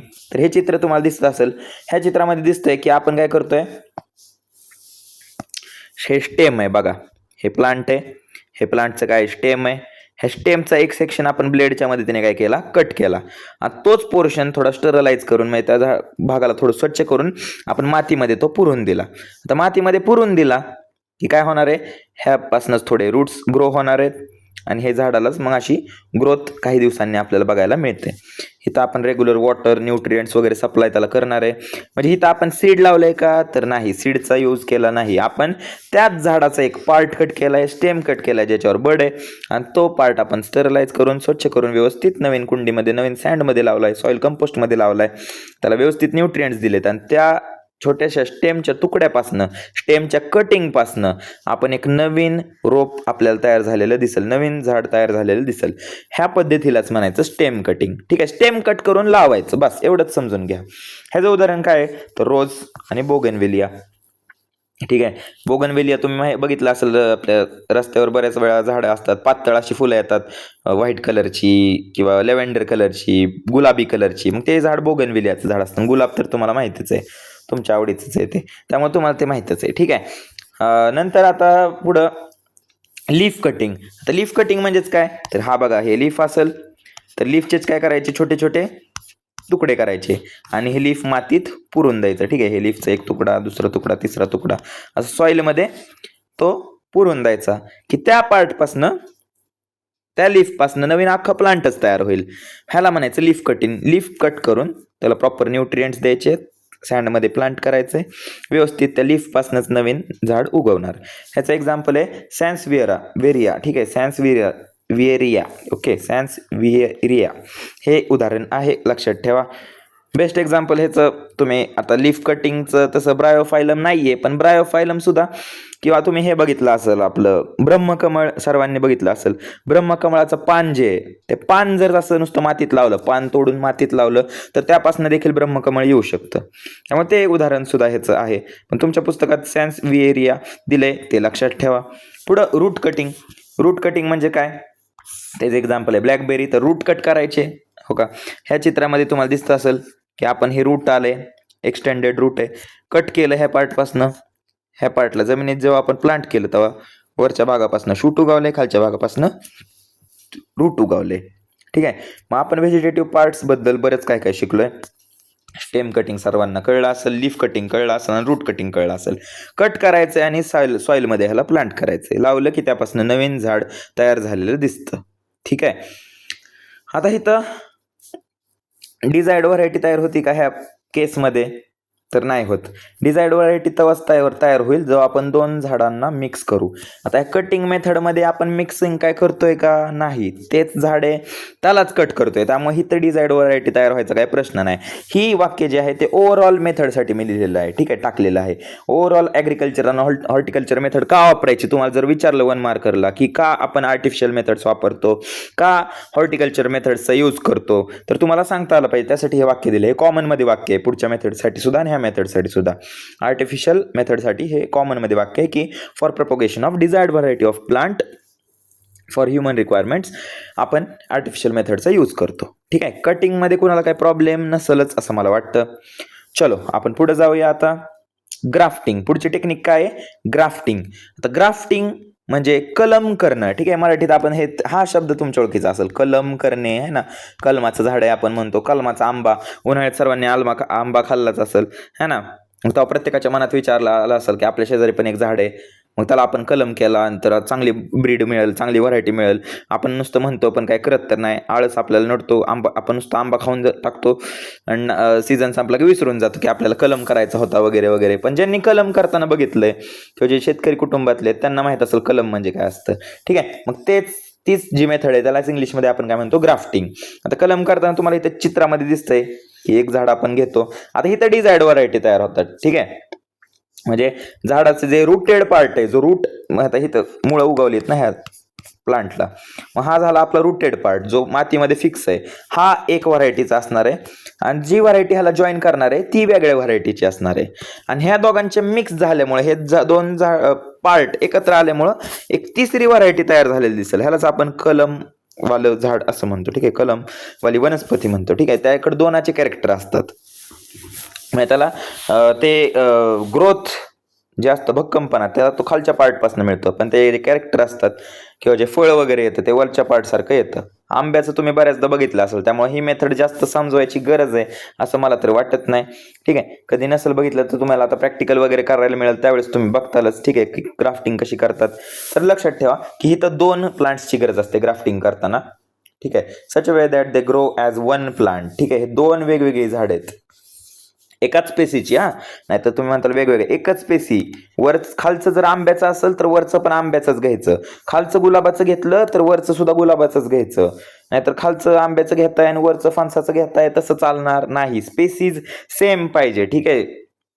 कुठली घेताय तर सेम घ्यायची. ठीक आहे. जेणेकरून ते एक झाड होईल, कारण त्याचं स्ट्रक्चर मॅच झालं पाहिजे ना. त्याचे जायलेम फ्लोएम सगळे जे काय कंडक्टिंग टिश्यूज असतात ते मॅच झाले पाहिजे, कारण त्यातनं अन्न पाणी वाहणार आहे, ते जॉईन होणार आहे, ते जॉईन झालं पाहिजे. छोटं मोठं वेगवेगळे पार्ट बसवले तर छोटं मोठं होऊ शकतं ना, किंवा प्रत्येक झाडामध्ये फरक असतो, त्यामुळे तसं करायचं नाही. 2 प्लांट्सची गरज आहे. दोन्ही सेम स्पेसिसचे पाहिजे जेणेकरून ते ग्रो करतील ॲज अ 1 प्लांट. एक सिंगल प्लांट म्हणून ते असे दिसतील तुम्हाला आणि एक झाड म्हणून ते ग्रो करतील. पण ते लावताना कसे लावलेत आपण, 2 झाडे एकत्रित करून लावले. ठीक आहे. In this method the part of स्टेमचा तो भाग कंटेनिंग मोर दॅन 1 बड, ह्याच्यावर बड असतो. ठीक आहे. कारण बडमध्ये क्षमता असते ग्रो करण्याची, मी तुम्हाला सांगितले. मग हा जो भाग असतो जो आपण वरून लावतोय ज्याच्यावर काय आहे, बड आहे, त्याला काय म्हणायचं, सायॉन असं म्हणायचं. काय म्हणायचं त्याला, सायॉन असं म्हणायचं. आणि हा सायॉन आपण कशाला जॉईन करतोय, तर जो रूटेड प्लांटचा पार्ट आहे, रूटेड जो जमिनीत असं रूटिंग ज्याचं झालेलं आहे, जो ठाम भक्कम अशी रुटिंग करून बसलाय त्या रुटेड पार्टला काय म्हणायचं, स्टॉक म्हणायचं. मग हा झाला आपला स्टॉक, हा झाला आपला सायॉन. सायॉन आणि स्टॉक जेव्हा एकत्र येतात त्याला आपण त्या पट्टीने बांधतो आहे ना, कलम पट्टीने बांधतो. मग ही जी मेथड आहे हिलाच काय म्हणायचं, ग्राफ्टिंग असं म्हणायचं. ठीक आहे. Where as budding is also called as bud grafting. बडिंगला आपण जेव्हा बड वापरतो तेव्हाच त्याला काय म्हणतात, बड ग्राफ्टिंग असं म्हणतात. म्हणजे बड जेव्हा आपण लावतो तेव्हा त्याला बड ग्राफ्टिंग असं म्हणतात. In which only one bud is joint to the stock. म्हणजे ह्या स्टॉकवर आपण फक्त बड लावतो आणि बड लावला की त्या बड पासूनच प्लांटची ग्रोथ होते. म्हणजे अख्खा असा सायॉन लावायचा गरज नाही, मोठा तुकडा लावायचा गरज नाही, नुसता बड लावायचा. बड लावला की त्या बड पासूनच पुढचे पार्ट डेव्हलप होतील. त्या कारण ते बडमध्ये क्षमता असते, आपण शिकलो व्हेजिटेटिव्ह पार्ट आहे तो, त्यामध्ये क्षमता आहे ग्रो करण्याची. त्यामुळे जिथं फक्त बडचा वापर होतो त्याला म्हणायचं बड ग्राफ्टिंग. ठीक आहे. Only one bud is joint on the stock. स्टॉकवर फक्त बड आपण लावतो की ते झाड उगवतं. इथं बघत असेल तुम्ही आपण व्ही कट देतो आहे ना, तुम्हाला दिसतं ह्या झाडाला मधोमध कापले, व्ही कट असा तयार झालाय, व्ही कट ह्याला मारलाय आणि जेणेकरून ते जुळून येण्यासाठी असं एकात एक आपण घातलंय ते, आणि त्याला इथं तुम्ही बघू शकता कलम पट्टीने पॅक गुंडाळलंय. ठीक आहे. जेणेकरून ते फिक्स असं जॉईंट तयार होईल, तिथं प्रॉपर ते मॅच होतील. ठीक आहे. जेव्हा ते मॅच होतील तेव्हा काही दिवसांनी आपण ती कलमपट्टी काढून टाकतो आणि तेव्हा आपल्याला बघायला मिळतं की दोन्ही झाडे एक व्यवस्थित मॅच झालेत आणि वरच्या पार्टला मग हळूहळू अशी लीफ, स्टेम किंवा शूटचा पार्ट वगैरे उगावतात. ठीक आहे. मग ग्राफ्टिंग कळली. ग्राफ्टिंग म्हणजे कलम करणे. ठीक आहे. त्याचं उदाहरण लक्षात ठेवा. बड ग्राफ्टिंगचं उदाहरण लक्षात ठेवा, ऍपल, पियर, रोज, हे लक्षात ठेवा. किंवा ग्राफ्टिंगचंच टाईप आहे बड ग्राफ्टिंग, त्यामुळे ग्राफ्टिंगसाठी ही उदाहरणं लिहिली तरी चालतील. मँगो लिहू शकता तुम्ही. ठीक आहे. मगच धरणं आपलं जे चाललंय ते लिहू शकता, मँगो. आता पुढचा पॉईंट आहे टिश्यू कल्चर. आता टिश्यू कल्चर म्हणजेच काय, तर हे लॅबोरेटरीमध्ये केलं जातं, लॅबमध्ये करण्यात येणारी ही मेथड आहे. ठीक आहे. आता ह्या मेथडमध्ये small amount of plant tissue घेतो आपण. ठीक आहे. Is carefully grown to give many plantlet. म्हणजे एका स्मॉल पार्टपासनं आपण काय करतोय, मेनी प्लांटलेट देतोय. ठीक आहे. मेनी प्लांट आपण तयार करतोय. ठीक आहे. मेनी प्लांट्स इथं तयार होतात. म्हणजे प्लांटचा एक छोटा भाग घ्यायचा, त्यालाच कट करायचं, प्रॉपरली ग्रो होऊन द्यायचं न्यूट्रिएंट मीडियममध्ये, आणि त्यापासून भरपूर झाडं तयार होतात. म्हणजे अख्खं झाड लावण्याची गरज आहे का नाही, कुठून ट्रान्सप्लांट करायची गरज आहे का नाही, सीड लावायची गरज आहे का नाही, किंवा त्याचं रोप घ्यायची गरज आहे का नाही. त्या झाडाचा फक्त एक छोटा पार्ट घ्यायचा. पण तो पार्ट कुठला पाहिजे, तर तो पार्ट टोटीपोटेंट पाहिजे. ही टोटीपोटेन्सी आता आपण शिकलोय बरं का, 10वीत पण शिकलोय, 11वीत सुद्धा थोडा रेफरन्स आला होता आपल्याला. टोटीपोटेंट म्हणजेच काय, it is the capability of single cell. पेशीची ही एक क्षमता आहे किंवा एक कॅपॅसिटी आहे, कॅपेबिलिटी आहे, जिथे ती काय करू शकते, divide and differentiate into entirely new fully functional organism. म्हणजे पेशी एकाची दोन, दोनाचे चार अशी भरपूर वेळा काय होते, डिवाइड होते, आणि डिवाइड झाल्यानंतर ती डिफरन्शिएट होतीये. म्हणजे ही दोन पेशी लिव्स तयार करणार, ह्या दोन पेशी स्टेम तयार करणार, पुढच्या दोन पेशी रूट्स तयार करणार, असं डिफरन्शिएशन होतं. म्हणजे हे आपलं फंक्शन डिवाइड करतात, स्ट्रक्चर डेव्हलप करतात. ठीक आहे. याला डिफरन्शिएशन म्हणायचं.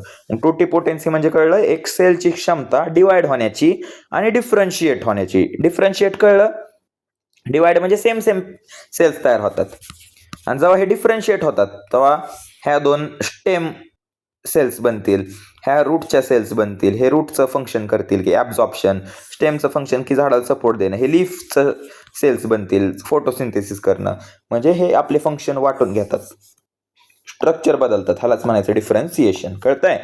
मग चलो, टिश्यू कल्चरमध्ये मेन झाडाकडे कुठली कॅपॅसिटी पाहिजे किंवा सेलकडे कुठली कॅपेबिलिटी पाहिजे, टोटीपोटेन्सी. हे लक्षात ठेवा. नीटला प्रश्न आलता, सीईटीला सुद्धा प्रश्न आलता, टोटीपोटेन्सी काय असतं बाबा, किंवा कुठल्या मेथडमध्ये टोटीपोटेन्सीचा यूज करतात, किंवा टिश्यू कल्चर करायचं असेल तर प्लांटकडे किंवा सेलकडे कुठली कॅपेबिलिटी पाहिजे, तर ती टोटीपोटेन्सी आहे. म्हणजे the capacity of cell to divide and differentiate into entirely new fully functional organism. नवीन एका सेलपासून भरपूर पेशी तयार करणं, भरपूर सेल्स तयार करणं आणि त्यांना डिफरन्शिएट करणं, ह्याला म्हणायचं टोटीपोटेन्सी. ह्यालाच आपण मायक्रो प्रपोगेशन मेथड असं सुद्धा म्हणतो. मायक्रो म्हणजे काय, तर आपण छोट्या छोट्या पार्टपासून प्रपोगेशन करतोय ना, है ना, छोटे छोटे पार्ट करतोय. तर इथं पहिलं चित्र तुम्हाला दिसत असेल, आपण झाडाचा कुठला पार्ट घेतलाय, लीफ घेतलाय, ह्या लीफचे बघा आपण छोटे छोटे पार्ट करतोय. ठीक आहे. मग छोटे छोटे पार्ट करतोय आणि त्यापासून अख्खी नवीन झाडं तयार होते. इथं तुम्हाला दिसत असेल आखी नवीन झाडं तयार होत आहेत, त्यामुळे ह्याला मायक्रो प्रोपोगेशन मेथड सुद्धा म्हणतात. त्यामुळे तुम्हाला जर एक्झाममध्ये विचारलं टिश्यू कल्चर किंवा मायक्रो प्रोपोगेशन, तर दोन्ही वेगवेगळ्या नाहीत, तर दोन्ही गोष्टी बऱ्यापैकी सेमच आहेत. पुढे आता टिश्यू कल्चरची डेफिनेशन लक्षात ठेवा. Tissue culture is a biological technique. आता ही बायोलॉजिकल टेक्निक आहे ना, where cells, tissue, organ are grown in sterile artificial environment. ठीक आहे, नैसर्गिक वातावरणात आपण ह्या पेशींना वाढवत नाही, ह्या ऑर्गन्सला वाढवत नाही. स्टराईल म्हणजे जिथं जीवजंतूंना हानी होणार नाही, व्हायरसचा अटॅक होणार नाही, फंगसचा अटॅक होणार नाही, अशा प्रॉपर वातावरणात आपण त्यांना आर्टिफिशियल एन्व्हायरमेंटमध्ये ग्रो करतोय. ठीक आहे, सेपरेट फ्रॉम पॅरेंट ऑर्गॅनिझम म्हणजे पॅरेंटचा पार्ट तोडून आणला लॅबमध्ये, पॅरेंट तिकडे जंगलात किंवा कुठं वेगळीकडे वाढणार आणि तो पार्ट आणलाय तो लॅबमध्ये वाढणार. ठीक आहे, सेपरेट फ्रॉम द पॅरेंट. ठीक आहे, मग एका पार्टपासून बरेच प्लांटलेट्स तयार करण्याची जी मेथड आहे, जिथं आपण प्लांट पार्टला स्टराईल आर्टिफिशियल एन्व्हायरमेंटमध्ये ग्रो करतो, त्या पद्धतीला म्हणायचं टिश्यू कल्चर. टिश्यू कल्चरलाच मायक्रो प्रोपोगेशन मेथड सुद्धा म्हणतात. सेल्सकडे कुठली कॅपॅसिटी असते सांगा, टोटिपोटेन्सी असते. आता ही डायग्राम नीट बघा. फर्स्ट तुम्हाला दिसत असेल की जे झाड आपण घेतो किंवा जे झाडाची टिश्यू घेतो त्याला काय म्हणायचं, एक्स प्लांट असं म्हणायचं. जो पार्ट आपण घेतलाय त्याला म्हणायचं एक्स प्लांट. एक्स प्लांट घेतला की त्याचे छोटे छोटे असे तुकडे करायचे. एक्स प्लांटला आपण ग्रोथ मीडियम मध्ये टाकायचं. मातीतून जे पोषक तत्व मिळतात तेच ह्याला द्यायचे. फक्त ते पोषक तत्व कुठून मिळाले पाहिजे, तर ग्रोथ मीडियम म्हणजे लिक्विड मधनं मिळाले पाहिजे. ठीक आहे, त्याला न्यूट्रिएंट्स मिळतात. मग ते न्यूट्रिएंट्स मध्ये मिळतील किंवा फायटो हॉर्मोन्स असतात, प्लांटचे हॉर्मोन्स, ऑक्सिन, जिबर्लिन, सायटोकायनिन, हे तुम्ही ऐकलं असतील नावं, है ना. मग हे आपण टाकतो. ते टाकले की त्यामुळे झाडाची वाढ त्या प्रकारे होते. जसे हॉर्मोन देईल तसं झाडाचा तो पार्ट वाढतो. आता हे झाल्यानंतर ते प्लांटचे पार्ट भिजल्यानंतर त्याची काय होते, loses specificity and divides to form mass of undifferentiated cell. म्हणजे इथं तुम्हाला सेलचं असं ग्रुप ऑफ सेल्स तयार झाले दिसतात. ठीक आहे, ग्रुप तयार झालेला दिसतो, ह्यालाच लंप ऑफ सेल किंवा मास ऑफ सेल्स म्हणतात. आणि ह्या सेल्स पासूनच काय उगवतात, तर आपले स्मॉल प्लांटलेट्स उगवतात. कॅलस ह्या जो गोळा असतो तो सेल्सचा लंप असतो, जो मास असतो त्याला म्हणायचं कॅलस. ठीक आहे, आणि ह्या कॅलस पासून स्मॉल प्लांटलेट आपली छोटी छोटी रोपं उगवतात. इथं तुम्हाला दिसतंय की ही रोपांनाच प्रॉपर अजून कंडिशन दिली, थोडं अजून ऑब्झर्वेशन खाली ठेवलं तर त्यापासून प्लांटलेट म्हणजे रोपटी तयार होतात. आणि ती रोपटी आपण मातीत ट्रान्सप्लांट करू शकतो किंवा पॉटमध्ये, ट्रेमध्ये ट्रान्सप्लांट करू शकतो. आणि त्याला न्यूट्रिएंट रिच कंपोस्ट दिलं की त्याची वाढ व्यवस्थित होते. आता ह्यालाच आपण जेव्हा ते थोडेसे मोठे होतील प्रॉपर, त्याला आपण एन्व्हायरमेंटमध्ये लिहितो, नॅचरल एन्व्हायरमेंटमध्ये लिहितो. आणि आपल्या शेतात असेल किंवा आपले जे गार्डन आहे त्यामध्ये हे सेपरेट लावून देतो. ठीक आहे, म्हणजे आपण हे ग्रो कुठं केले, लॅबमध्ये केले. कुणापासून केले, तर एक्स प्लांट म्हणजे झाडाच्या एका छोट्या टिश्यू पासून असेल किंवा सेल पासून हे ग्रो केले. ह्याला कुठली मीडियम दिली आपण, growth medium, proper nutrient medium दिली. हे हॉर्मोनचं ऍप्लिकेशन केलं आहे ना, झाडाला ज्या प्रकारे जसं झाड बनवायचं आपल्याला तसे हॉर्मोन्स आपण त्याला दिले, पोषक असं वातावरण दिलं लिक्विड मीडियम मध्ये. आणि त्यापासून आपण मास तयार केलं सेल्सचा, आहे ना, लंप एक मास तयार केलं अनडिफरन्शिएटेड सेल्सचं, त्याला आपण कॅलस असं म्हणतो. मग त्यापासून आपले स्मॉल प्लांटलेट्स तयार झाले. तेच आपण कुठं लावले, सॉइलमध्ये लावले. आणि जेव्हा त्याला प्रॉपर त्याची ग्रोथ झाली तेव्हा ते आपण नॅचरल एन्व्हायरमेंटमध्ये ग्रो केले. ह्याला म्हणतात टिश्यू कल्चर. आता टिश्यू कल्चर मोस्टली कुठल्या झाडांचं केलं जातं, तर ज्या झाडांचं संख्या खूप दुर्मिळ राहिली आहे, जे झाड खूप दुर्मिळ राहिले, संख्या खूप कमी आहे जगात, 10 ते 15, 1-2 झाडे अशीच राहिली आहेत किंवा 100-1 झाडच राहिली, ज्यांची संख्या, ज्या झाडांची संवर्धनाची आपल्याला गरज आहे त्या झाडांना आता आपण लावू शकतो का नव्याने, नाही लावू शकत. मग त्यांचे पार्ट असे घेतले जातात, त्याला न्यूट्रिएंट मीडियम मध्ये ग्रो करायचं जातं. मग त्या एका पार्टपासनं भरपूर, आता छोटे छोटे भरपूर तुकडे तयार होतात ना, मग एका पार्टपासून आपण हजारो झाडं तयार करण्याची क्षमता ज्या मेथडमधून निर्माण करतो ती मेथड आहे आपली टिश्यू कल्चर. त्याचं दुसरं नाव काय आहे, मायक्रो प्रोपोगेशन मेथड. ओके, कळलं असेल सर्वांना. आता इथं आपलं सगळं शिकून झालंय. आता वेळ आली आहे MCQs सोडवण्याची. तर तुम्हाला सांगतोय की हा पहिला युट्यूबवरचा व्हिडिओ असेल जिथं शिकवल्यानंतर MCQs ची सुद्धा प्रॅक्टिस घेतली जात असेल. आणि हे MCQs नीट CET बेस्ड आहेत. ठीक आहे, नीट CET मध्ये अशा प्रकारचे MCQs येतात. काही प्रश्न डायरेक्ट नीट CET मध्ये आलेलेच घेतलेत मी, त्यामुळे व्यवस्थित लक्ष द्या. तर आपल्या प्रश्नामध्येच उत्तर असतं, त्यामुळे घाबरायचं नाही. प्रश्न व्यवस्थित वाचायचं लाईन टू लाईन आणि मग उत्तर टिक करायचं. ठीक आहे. The type of asexual reproduction observed in amoeba and paramecium, where parent cell divide into two equal daughter cells. सांगा 2 म्हणजे काय? बाय. ठीक आहे, 2 तयार होत आहेत. आणि कोण तयार करते? आपण शिकलोय अमिबा आणि पॅरामेशियम कुठली मेथड वापरतात? बडिंग वापरतात का? नाही. फ्रॅगमेंटेशन वापरतात का? नाही. जेम्युअल फॉर्मेशन कुणामध्ये होतंय? मार्चेंटियामध्ये होतंय, है ना. मार्चेंटिया आठवा आपण रिवाइज पण करू. मार्चेंटियामध्ये जेम्युअल फॉर्मेशन झालं. फ्रॅगमेंटेशन कुणामध्ये झालं आठवतंय? स्पायरोगायरामध्ये झालं, है ना. बडिंग कुणामध्ये बघितलं आपण? क्लॅमायडोमोनाज आणि क्लॅमायडोमोनाजच ना. क्लॅमायडोमोनाज मध्ये बघितलं, ईस्ट मध्ये बघितलं, बरोबर ना. आणि बायनरी फिशन कुणामध्ये बघितलं? अमेबा आणि पॅरामेशियम मध्ये बघितलं. ठीक आहे, त्यामुळे ह्याचं उत्तर काय असणार आहे? Binary fission. उत्तर तुमच्या डोळ्यासमोर होतं. Cell divide into 2 equal part. 2 समान भाग कुठल्या प्रोसेसमध्ये होत आहेत? तर बायनरी फिशन मध्येच होत आहेत. बडिंग मध्ये तर काय समान भागाचा प्रश्नच नाही, बड ग्रो होतीये. फ्रॅगमेंटेशन मध्ये 2 plenty of food and water असेल तेव्हाच ग्रो करतंय. ठीक आहे, पण इथं खास एक्झाम्पल आपल्याला दिलेत. पॅरामेशियम आणि अमेबा कुठली मेथड वापरतात? तर ते उत्तर काय आहे? Binary fission. तर उत्तर लक्षात ठेवा सर्वांनी. ह्याचं उत्तर आहे अमेबा बायनरी फिशन दाखवतं. ठीक आहे, ऑप्शन नंबर बी. चलो, ज्यांचं बरोबर आलं व्हेरी गुड, ज्यांचं चुकलं काय हरकत नाही, तुम्ही शिकताय, गुड. आता इन क्लामायडोमोनाज. तर क्लामायडोमोनाज मध्ये सेक्शुअल रिप्रोडक्शन आहे, हे तर आपल्याला माहितीच आहे. Through special motile flagellated structure. सांगा मोटाईल. मोटाईल वरनं काय सांगितलेलं मी? कुठला शब्द लक्षात ठेवायचा? झू. झू म्हणजे प्राणी फिरतायत इकडे तिकडे, त्यामुळं मोटाईल फ्लॅजिलेटेड स्ट्रक्चरला आपण काय म्हणतो? झू स्पोर्स असं म्हणतो. Okay, good. ज्यांनी उत्तर दिलंय माझ्याबरोबर जे आहेत त्यांचं गुड, चांगला अभ्यास करताय तुम्ही. ज्यांना आठवत नाही थोडं लक्ष द्या, फोकस मेंटेन करा. ठीक आहे, कोनिडिया सांगा कुणामध्ये तयार होतात? पेनिसिलियम, है ना. पेनिसिलियम मध्ये कोनिडिया तयार होतात आपण शिकलोय. जेम्युअल फॉर्मेशन मगाशी पण बघितलं आपण, मार्चेंटिया मध्ये बघायला मिळतंय.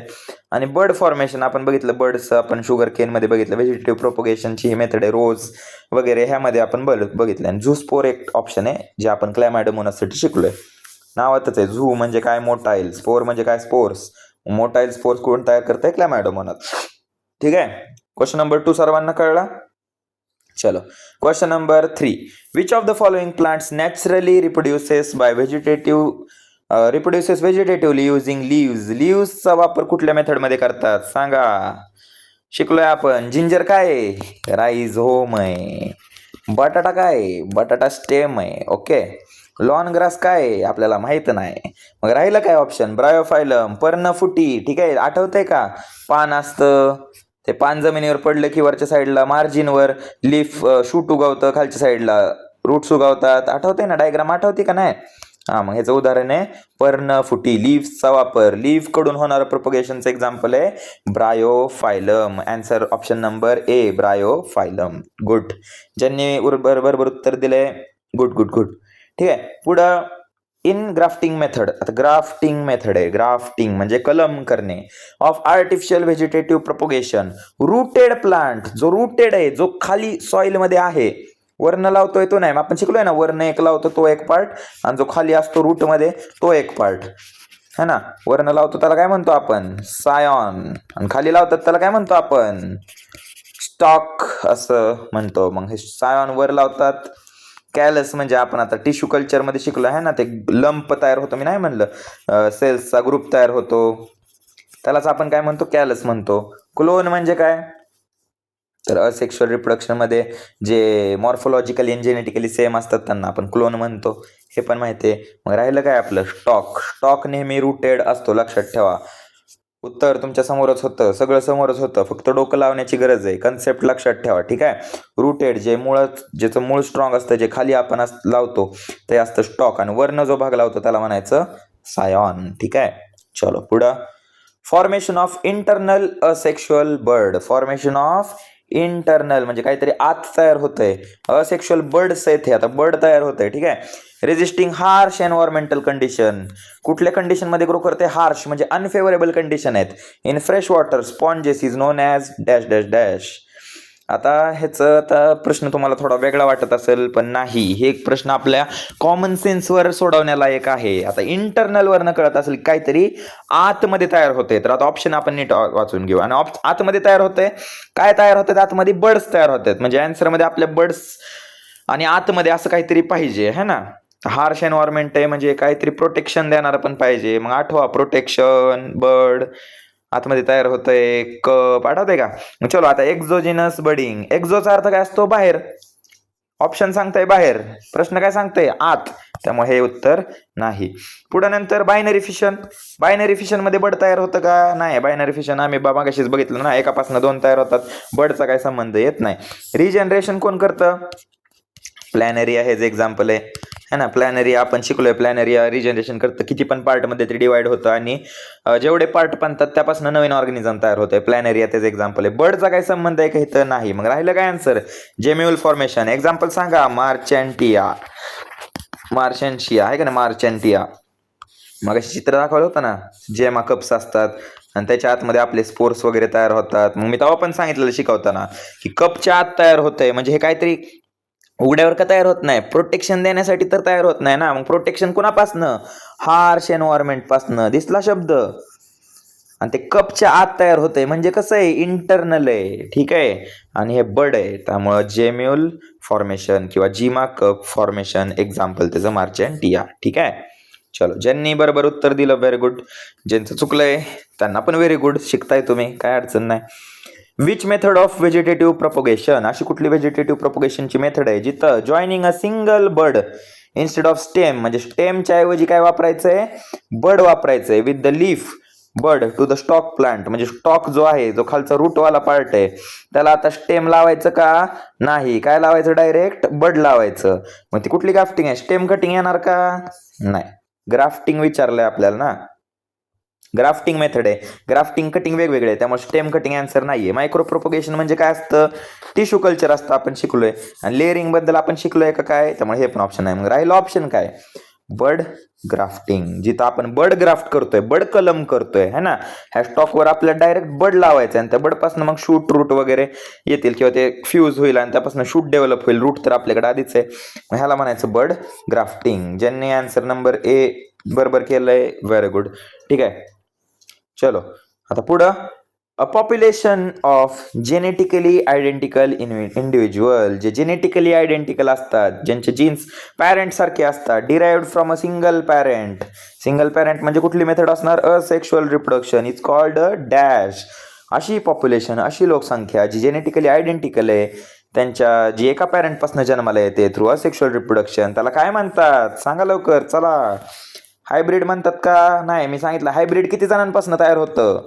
2 जण एकत्र येऊन हायब्रिड तयार होतं ना, है ना. हायब्रिड आपण ग्राफ्टिंग मध्ये शिकलोय. हायब्रिड तयार करणं, डिसीज रेजिस्टंट, पेस्ट रेजिस्टंट, हे उदाहरणं मी दिलती. मग हायब्रिडसाठी 2 ऑर्गॅनिझम्सची गरज असते, त्यामुळे हायब्रिड उत्तर नाही. म्युटेशन काय संबंध आहे का? नाही. बाहेरचा पॉईंट आहे. Variant, variation. आता व्हेरियंट किंवा व्हेरिएशन कधी होणार? मी सांगितलं डीएनए आपले मिक्स कधी होणार? जेव्हा 2 प्राणी भाग घेतील. पण ही मेथड कुठली आहे? असेक्शुअल आहे. 2 प्राणी कुठल्या मेथड मध्ये भाग घेतात? सेक्शुअल मध्ये भाग घेतात, त्यामुळे हे पण उत्तर नाही. मग राहिलं काय? क्लोन. मी तुमचं पाठ करून घेतलेलं. क्लोन म्हणजे काय? जे मॉर्फोलॉजिकली आणि जेनेटिकली काय असतात? त्यांच्या पॅरेंट सारखे असतात, हुबेहूब असतात, त्यांना म्हणायचं क्लोन. पुढं चलो, थँक्यू. आतापर्यंत व्हिडिओ माझ्याबरोबर जुडलेला राहिला त्यासाठी धन्यवाद. असेच हळूहळू व्हिडिओ पडतील चॅनलवर, त्यामुळे जे चॅनलवर नवीन आहेत त्यांनी चॅनलला सबस्क्राईब करा. जे आधीच चॅनलला जुडलेले आहेत त्यांनी चॅनलला जास्तीत जास्त शेअर करा. व्हिडिओ नाही म्हणत 1 तासाच्या पुढे गेलाच, पण शेवटी अभ्यास महत्वाचा आहे. शेवटी हे काय हलवा थोडी आहे, 5 मिनिट बनवायला, 15 मिनिटात व्हायला, 20 मिनिटात व्हायला, अर्ध्या तासात खाऊन धुवून प्लेट वगैरे धुवून कढई साफ करून व्हायला. हे बायोलॉजी विषय आहे. नीटचा पेपर 720 मार्काचा असतो, त्यात जवळपास 300 मार्काला आपलं म्हणजे बायोलॉजीवरचे क्वेश्चन असतात. सीईटीला सुद्धा मॅक्झिमम वेटेज आपल्या बायोलॉजीला आहे, है ना. त्यामुळं वेळ लागू द्या, पण प्रत्येक पॉइंट क्लिअर झाला पाहिजे. आता तुम्हाला काय करायचंय? फक्त व्हिडिओ तर बघितलाय, प्रश्नांची उत्तरं पण दिलीत, एकदा फक्त सांगितलंय तेवढं रीड करा, मस्तपैकी पाहिजे ते डेफिनेशन तेवढे वाचून घ्या. भेटूयात लवकरच आपल्या पार्ट 2 मध्ये, जो की लवकरच अपलोड होईल, ज्यात आपण सेक्शुअल रिप्रोडक्शन पासून सुरुवात करणार आहे. ठीक आहे. जास्तीत जास्त मित्रमैत्रिणींपर्यंत आपल्या चॅनलला पोहोचवा. आपला चॅनल आता ग्रो करतोय आपण. 11वी-12वी आत्ताच सुरू केली आहे, थोडा वेळ लागेल चॅनल वाढायला. ठीक आहे. आपल्या माणसांना आपणच सपोर्ट केलं पाहिजे, त्यामुळे सपोर्ट करा. तुम्हाला काही सजेशन द्यायचे असतील की सर असं शिकवत जावा, थोडं एक्झाम्पल देत जावा, किंवा आता काल जे मी 11वीचा एक व्हिडिओ टाकला होता गेल्या वेळेस, त्यावेळेमध्ये मी हँड रिटन सगळं केलं होतं. पण तुमच्यासाठी 12वीच्या विद्यार्थ्यांसाठी मी खास पीपीटी तयार केलाय. त्यामुळे हे पीपीटीची पद्धत आवडतीये का? कसं वाटतंय? प्रेझेंटेशन अट्रॅक्टिव्ह वाटतंय का? तुमचं मन लागतंय का? का बोर वगैरे होतंय? तसं काय होत असलं तरी सांगत जावं. ठीक आहे. म्हणजे शिकवण्यात काही त्रुटी राहत असतील सांगत जावा. तुमच्यासाठी सगळं करायला आपण तयार आहे. त्यामुळे चॅनलला लाईक करा, व्हिडिओला लाईक करा, शेअर करा, कमेंट करा. व्हिडिओ अख्खा बघितला तर लिहा की video completed, notes completed, MCQ किती बरोबर केले, एमसीक्यूचा स्कोर किती होता बाबा ते तरी सांगा. ऍटलिस्ट 10 पैकी 10 का 7 पैकी 7च सोडवले आज आपण, है ना. ठीक आहे. कारण हा छोटा पार्ट होता, ह्यामध्ये 7 एमसीक्यू ठीक ठीक मला मिळाले चांगले. बाकीचे होते पण ते खूप असे इझी होते. आपल्याला थोडं अवघड शिकलो तर सोप्या गोष्टी पण सोप्या जातील ना. त्यामुळं मी अवघड एमसीक्यू आणलेत. त्यामुळं पहिला चॅनल जिथं तुम्हाला इंग्लिश प्लस मराठी माध्यमातून शिकायला मिळतंय आणि प्लस सीईटी नीटला वेगळा क्लास लावायची गरज नाही, सगळं हितच तुम्हाला मिळतंय. ठीक आहे. त्यामुळे लेक्चर बघा, एमसीक्यू सोडवा, जास्तीत जास्त शेअर करा आणि भेटूयात परत पुढच्या पार्टमध्ये. पहिल्या धड्याचा दुसरा पार्ट सेक्शुअल रिप्रोडक्शन मध्ये. तोपर्यंत अभ्यास करत राहा. लवकरच आपला पार्ट येईल. ठीक आहे. थँक्यू.